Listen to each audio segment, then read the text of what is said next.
I'm always surprised by how good it feels to return home after one of my journeys. In the day, heat shimmers off the cliffs, bathing me in unexpected warmth, and at night, gentle breezes stir the lake, and I often hear Catherine singing to Yisha. The sound of their voices fills me with such joy. I find myself wondering why I ever left. Perhaps I'm more aware of this tonight, having spent so much time alone in Rhyme. The trip was unavoidable. It's been weeks since I viewed Cirrus and Achenor's prison ages, and I needed to be assured of their safety. The crystal viewer did not show much, so I began considering how I might improve it. I'm now fairly certain I can achieve a tighter image if I redesign the mechanism itself. I have yet to tell Catherine of these plans. I do not wish to raise her hopes prematurely. After far too brief a visit with my family, I have returned to Rhyme to conduct preliminary tests. The frigid temperatures in this age are vital for the crystals to function, yet I find it increasingly difficult to work in the cold. Perhaps I can find a way to simulate extreme temperatures inside the viewer itself, so that I can install it in Tomana when ready. Tonight I set aside experimentation for a few hours to watch the lights illuminate Rhyme's sky. Their beauty is not dim since first I saw them. I could not fully enjoy the show, however, for it put me in mind of Cirrus and Achenor and the months we spent here constructing the towers. Soon, what had been a happy memory for me was mired in regrets. I doubt I will ever know what caused my sons to become so greedy.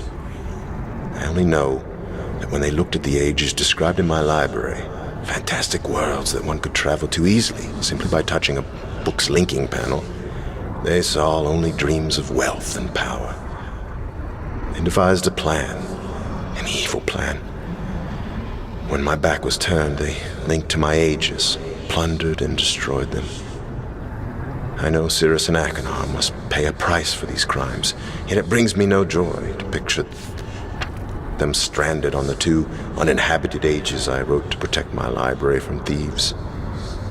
I only hope that my sons will someday reject their wicked yearnings and find it in their heart to reform. After experimenting with several liquid gases, I have found a pressure variable that should allow the crystal viewer to function in Tomana. Tomorrow I link to Rilishan to enlist help from the Guild of Machinists. Catherine was unusually subdued when I showed her the new blueprints. She trusts that the viewer will work, but wishes we could visit our sons in person. I would like that as well, but until I'm convinced of remorse, I cannot risk their escaping.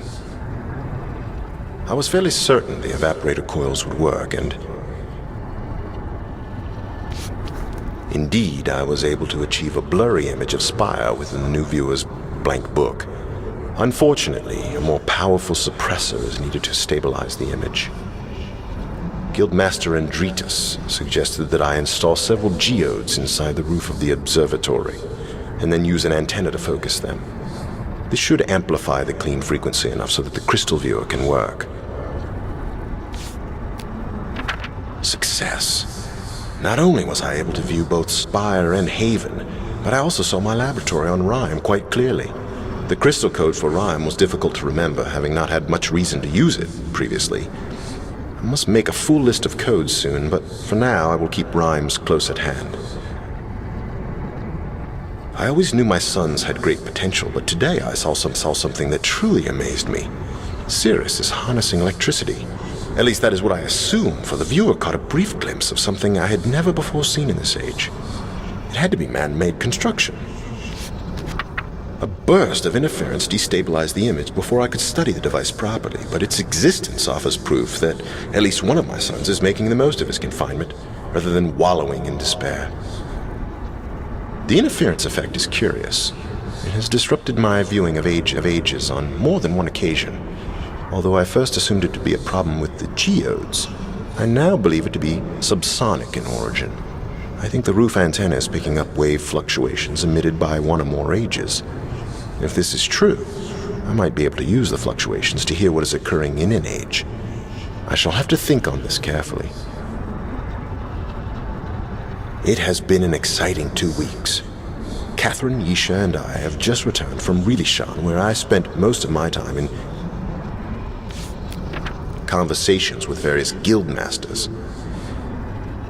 I am now convinced the shape and color of the crystals gives them individual resonance signatures. By combining the resonance of 5 crystals together, I can discover a global pattern of emissions, a sound signature, as it were, that is unique to the age being viewed. Guildmaster Andritas assisted me in drawing up plans for a filtration panel that will enable the antenna to hone in on whatever wave fluctuation I want. I truly will be able to listen in on an age. Tomorrow I begin building the panel. I have decided to use Rhyme as its preset configuration, since that is the age which first enabled me to construct a crystal viewer. The panel is finished. I'm too tired to test it tonight. Catherine tried to hide it, but the sounds we heard coming from Akinar's prison age nearly brought her to tears. Once again, I had to reassure her of his safety. My words eventually convinced her, but I know she longs for more substantive proof. I fear she may take matters into her own hands soon. I must confess, I too long for more information than the viewer is currently providing. Tomorrow I shall link to Rhyme.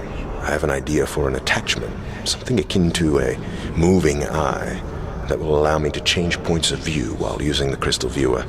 If it works, I may finally be able to see if my sons have reformed.